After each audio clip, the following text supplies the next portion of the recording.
ಇತಿಹಾಸದಲ್ಲಿ ಎಷ್ಟೋ ಕತೆಗಳು ದಾಖಲೆ ಆಗದೆ ಹಾಗೆ ಮಾಯವಾಗ್ಬಿಡ್ತವೆ. ಇವತ್ತು ನಾವು ಅಂಥದ್ದೇ ಒಂದು ರಹಸ್ಯದ ಹಿಂದೆ ಹೋಗೋಣ. ಕಣ್ಮರೆಯಾದ ರಾಜ, ಒಂದು ಶಾತವಾಹನ ರಹಸ್ಯ. ಒಬ್ಬ ಚಕ್ರವರ್ತಿ ಇತಿಹಾಸದ ಪುಟಗಳಿಂದ ಸಂಪೂರ್ಣವಾಗಿ ಹೇಗೆ ಮಾಯವಾದ ಅನ್ನೋದನ್ನ ನೋಡೋಣ ಬನ್ನಿ. ತನ್ನ ತಂದೆಯ ಗೆಲುವಿನ ನೆರಳನ್ನೇ ಮೀರಿ ಬೆಳೆಬೇಕಿದ್ದ ಯುವರಾಜನೊಬ್ಬನಿದ್ದ. ಆದರೆ ಅವನ ಕಥೆ ನಿಜವಾಗ್ಲೂ ನಡೆದಿತ್ತಾ? ಈ ಒಂದು ಪ್ರಶ್ನೆ ಇದೆಯಲ್ಲ, ಇದೇ ನಮ್ಮ ಇವತ್ತಿನ ಹುಡುಕಾಟದ ಮೂಲ. ಬನ್ನಿ ಈ ರಹಸ್ಯದ ಆಳ ಕೆಳೆದು ನೋಡೋಣ. ಈ ಕಥೆ ನಾಯಕ ವಶಿಷ್ಠಿಪುತ್ರ ಪುಲುಮಾವಿ. ಶಾತವಾಹನ ಸಾಮ್ರಾಜ್ಯದ ಮಹಾನ್ ಚಕ್ರವರ್ತಿ ಗೌತಮಿಪುತ್ರ ಶಾತಕರ್ಣಿಯ ಮಗ. ತಂದೆ ಇಡೀ ದೇಶವನ್ನೇ ಗೆದ್ರೆ ಮಗ ಆ ದೇಶವನ್ನ ಉಳಿಸ್ಕೊಳ್ಳೋಕೆ ಹೋರಾಡ್ದ. ಆದ್ರೆ ಅವನ ಜೀವನದ ಕಥೆಯಲ್ಲಿ ಕೆಲವು ಪುಟಗಳು ಯಾಕೋ ಕಾಣೆಯಾಗಿವೆ. ಅದೇ ಇವತ್ತಿಗೂ ಒಂದು ದೊಡ್ಡ ಒಗಟು. ಇತಿಹಾಸದಲ್ಲಿ ಒಂದು ಗುಸ್ಗುಸು ಕೇಳಿಬರುತ್ತೆ.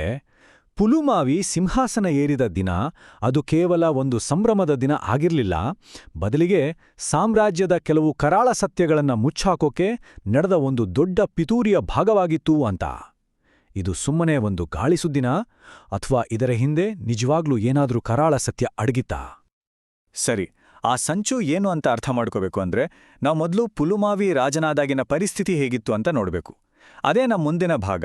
ತಂದೆಯ ನೆರಳಿನಲ್ಲಿ ಒಂದು ದಂತಕಥೆಯ ಹೊರೆ. ಅವನೆದುರಿಸಿದ ಅತೀ ದೊಡ್ಡ ಸವಾಲ್ ಏನಿತ್ತು ಅಂತ ನೋಡೋಣ. ಈ ಸ್ಲೈಡ್ ನೋಡಿ, ಇಲ್ಲಿರೋ ಹೋಲಿಕೆ ತುಂಬಾ ಮುಖ್ಯ. ಒಂದ್ ಕಡೆ ಅವರ ತಂದೆ ಗೌತಮಿಪುತ್ರ ಶಾತಕರ್ಣಿ ಪಶ್ಚಿಮ ಕ್ಷತ್ರಪರನ್ನ, ಅಂದ್ರೆ ಆ ಕಾಲದ ಅತೀ ದೊಡ್ಡ ಶಕ್ತಿ, ಶಕರನ್ನೇ ಸೋಲಿಸಿ ಒಂದು ದೊಡ್ಡ ಸಾಮ್ರಾಜ್ಯವೇ ಕಟ್ಟಿದ ಮಹಾನ್ ಯೋಧ. ಇನ್ನೊಂದ್ ಕಡೆ ನಮ್ಮ ಕಥಾನಾಯಕ ವಶಿಷ್ಠಿಪುತ್ರ ಪುಲುಮಾವಿ. ಅವನಿಗೆ ಸಿಕ್ಕಿದ್ದು ಗೆದ್ದ ಸಾಮ್ರಾಜ್ಯ ಅಲ್ಲ, ಬದಲಿಗೆ ಅದನ್ನ ಉಳಿಸ್ಕೊಳ್ಳೋ ಜವಾಬ್ದಾರಿಗಳ ಒಂದು ದೊಡ್ಡ ಸಾಗರ. ಮತ್ತೆ ಯಾವಾಗ ಬೇಕಾದರೂ ಮುರಿದು ಬೀಳಬಹುದಾದಂಥ ಒಂದು ದುರ್ಬಲ ಶಾಂತಿ. ಅಂದ್ರೆ ಯೋಚನೆ ಮಾಡಿ, ಅವನು ಹೋರಾಟ ಬರೀ ಹೊರಗಿನ ಶತ್ರುಗಳ ಜೊತೆ ಇರ್ಲಿಲ್ಲ, ಅವನ ತಂದೆಯ ದೊಡ್ಡ ಹೆಸರಿನ ಜೊತೆಗುಳಿತ್ತು. ತಂದೆಯ ದೊಡ್ಡ ಹೆಸರಿನ ಭಾರ ಒಂದು ಕಡೆ, ಆದ್ರೆ ಅರಮನೆ ಒಳಗೇನೆ ಇನ್ನೊಂದು ಡೇಂಜರಸ್ ಆಟ ಶುರುವಾಗಿತ್ತು.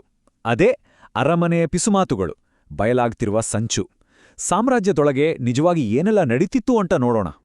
ಪುಲುಮಾವಿ ರಾಜನಾದಾಗ ಸಾಮ್ರಾಜ್ಯ ಬರೀ ಹೊರಗಿನಿಂದ ಅಷ್ಟೇ ಅಲ್ಲ, ಒಳಗಿನಿಂದಲೂ ಪೂರ್ತಿ ಕುಸಿತಾ ಇತ್ತು. ವ್ಯಾಪಾರ ಮಾರ್ಗಗಳು ಹಾಳಾಗ್ತಿದ್ವು, ಶತ್ರುಗಳು ಗಡಿ ದಾಟಿ ಒಳಗಿ ಬರ್ತಿದ್ರು. ಆದ್ರೆ ಇದೆಲ್ಲದಕ್ಕಿಂತ ದೊಡ್ಡ ಅಪಾಯ ಎಲ್ಲಿದೆ ಗೊತ್ತಾ? ಅದು ಅರಮನೆಯ ಒಳಗೇನೇ ಇತ್ತು. ಅಲ್ಲೊಬ್ಬ ದ್ರೋಹಿ ಅವಿತ್ಕೊಂಡಿದ್ದ. ಈಗ ನೋಡಿ, ಇದು ತುಂಬಾನೇ ಇಂಟ್ರೆಸ್ಟಿಂಗ್. ಆ ಕಾಲದಲ್ಲಿ ರೋಮನ್ ವ್ಯಾಪಾರಿಗಳು ಶಾತವಾಹನರ ಜೊತೆ ವ್ಯಾಪಾರ ಮಾಡ್ತಿದ್ರು ಅಲ್ವಾ? ಅವರ ಒಂದು ಹಳೆ ದಾಖಲೆಯಲ್ಲಿ ಒಂದು ಶಾಕಿಂಗ್ ಸುಳು ಸಿಗುತ್ತೆ. ಅದರಲ್ಲಿ ನೇರವಾಗಿ ಹೀಗೆ ಬರ್ದಿದೆ, ಶಾತವಾಹನರಲ್ಲೇ ಒಬ್ಬ ದ್ರೋಹಿ ಇದ್ದ ಅಂತ. ನೋಡಿ, ಇದು ಬರೀ ಊಹೆ ಅಲ್ಲ, ಇದು ಹೊರಗಿನಿಂದ ಬಂದಿರೋ ಒಂದು ಪಕ್ಕಾ ಸಾಕ್ಷಿ. ಹಾಗಾದ್ರೆ ಯಾರು ಈ ದ್ರೋಹಿ? ಅವನು ಏನ್ ಮಾಡ್ತಿದ್ದ? ಸಿಕ್ಕಿರೋ ಮಾಹಿತಿ ಪ್ರಕಾರ ಈತ ಸಾಮಾನ್ಯ ವ್ಯಕ್ತಿಯಲ್ಲ, ಸಾಮ್ರಾಜ್ಯದ ಆಸ್ಥಾನದಲ್ಲೇ ಇದ್ದ ಒಬ್ಬ ದೊಡ್ಡ ವ್ಯಕ್ತಿ. ಯುದ್ಧದ ಸಮಯದಲ್ಲಿ ಸೈನ್ಯವನ್ನ ಉದ್ದೇಶಪೂರ್ವಕವಾಗಿಯೇ ತಡವಾಗಿ ಕಳಿಸ್ತಿದ್ದ. ಅಷ್ಟೇ ಅಲ್ಲ, ನಮ್ಮ ಸೀಕ್ರೆಟ್ಸ್ ಎಲ್ಲವನ್ನು ಶತ್ರುಗಳಿಗೆ ಪಾಸ್ ಮಾಡ್ತಿದ್ದ. ಈ ಎಲ್ಲಾ ಪಿತೂರಿಗಳು, ದ್ರೋಹದ ನಡುವೆ ನಮ್ಮ ಕಥೆ ಒಂದು ಅನಿರೀಕ್ಷಿತ ತಿರುವು ತಗೊಳ್ಳುತ್ತೆ. ಇದು ನಮ್ಮನ್ನ ಈ ರಹಸ್ಯದ ಕೇಂದ್ರಬಿಂದುವಿಗೆ ಕರ್ಕೊಂಡು ಹೋಗುತ್ತೆ. ಕಣ್ಮರೆಯಾದ ರಾಜ, ಒಂದು ಬಗೆಹರಿಯದ ಅದೃಶ್ಯ. ಒಂದು ರಾತ್ರಿ ಇದ್ದಕ್ಕಿದ್ದ ಹಾಗೆ ಪುಲುಮಾವಿ ಯಾರಿಗೂ ಒಂದೇ ಒಂದು ಮಾತು ಹೇಳ್ದೆ ಒಬ್ಬನೇ ಅರಮನೆ ಬಿಟ್ಟು ಕುದುರೆ ಏರಿ ಹೊರಟೋಗ್ತಾನೆ.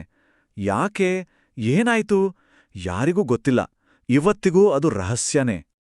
ಇಲ್ಲಿ ಬರೋದೇ ದೊಡ್ಡ ಪ್ರಶ್ನೆ. ಅವನು ಆ ದ್ರೋಹಿನ ಬೇಟೆಯಾಡೋಕೆ ತಾನೇ ಹೊರಟ್ನಾ, ಅಥವಾ ಅವನನ್ನೇ ಯಾರಾದ್ರೂ ಬೇಟೆಯಾಡ್ತಿದ್ರಾ?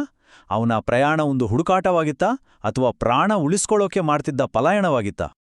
ಈ ಟೈಮ್ಲೈನ್ ನೋಡಿ, ಎಲ್ಲವನ್ನೂ ಸ್ಪಷ್ಟವಾಗಿ ಹೇಳುತ್ತೆ. ಅವನ ಆಳ್ವಿಕೆ ಶುರುವಾಗುತ್ತೆ, ಆಮೇಲೆ ಸಾಮ್ರಾಜ್ಯದೊಳಗೆ ಸಮಸ್ಯೆಗಳು ಜಾಸ್ತಿ ಆಗುತ್ತೆ. ಆ ಒಂದು ರಾತ್ರಿ ಅವನು ಹೊರಟು ಹೋಗ್ತಾನೆ, ಆಮೇಲೆ ಬರೀ ಮೌನ. ಇತಿಹಾಸದ ಪುಸ್ತಕಗಳು ಅಲ್ಲಿಗೆ ಸುಮ್ಮನೆ ಬಿಡ್ತವೆ. ನಂಬೋಕೆ ಕಷ್ಟ, ಆದ್ರೆ ಸತ್ಯ.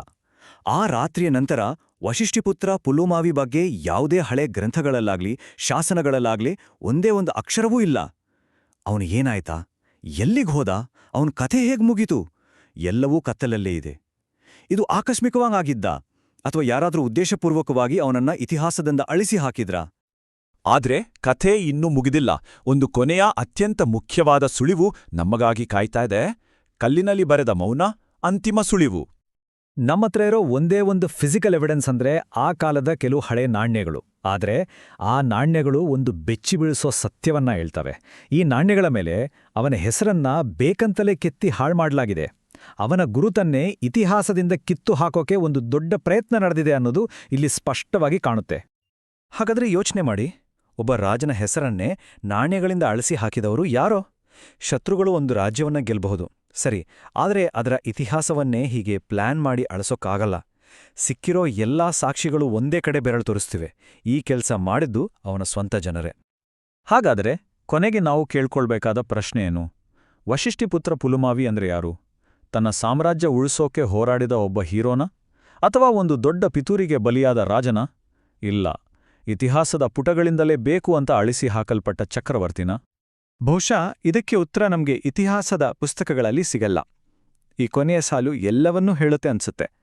ಸತ್ಯ ಯಾವಾಗ್ಲೂ ಇತಿಹಾಸ ಪುಸ್ತಕಗಳಲ್ಲಿ ಇರೋದಿಲ್ಲ, ಅದು ಕಲ್ಲಿನ ಮೇಲೆ ಬರೆದಿರೋ ಮೌನದಲ್ಲಿ ಜೀವಂತವಾಗಿರುತ್ತೆ.